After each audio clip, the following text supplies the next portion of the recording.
Good morning. This is going to be a quick little tutorial on how to upload a picture of your work, or actually how to upload just about any type of work that you do in Buzz. So this is a math assignment and you have the questions here. So in something like this, I would recommend that you work these out on notebook paper and make sure and double check your answers on paper, especially with math. But when you're ready to submit your answers, you click the submission button at the very top and that will drag you down to the submission box. There's a couple of different things that you can do here. So you can add an attachment by choosing the plus sign. So if you've saved your work on your iPad from a Google Doc as a PDF, that's where you would attach that file.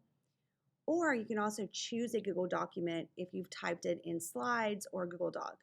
Just make sure if you are choosing this option that you have gone into your actual document in the Google Docs app or Google Slides app and shared it with me first. I posted instructions on how to do that on Google Classroom the other day. There's a video for that. So let's say you have a picture of your work, and when you click attach a file, sometimes it lets you choose a picture and sometimes it doesn't.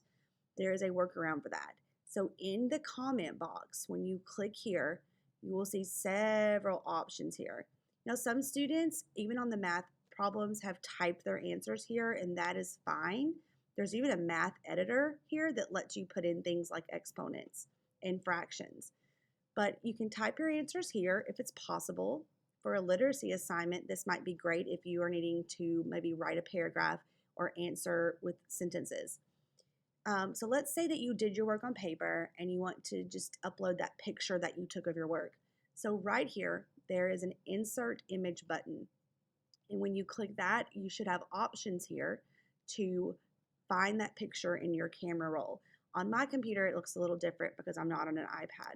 But on yours, you should have options right here to upload your picture. And then once you've double checked that what you've uploaded is your work and it's what you want me to see, then you click submit my work. Okay? All right, please let me know if you have any questions.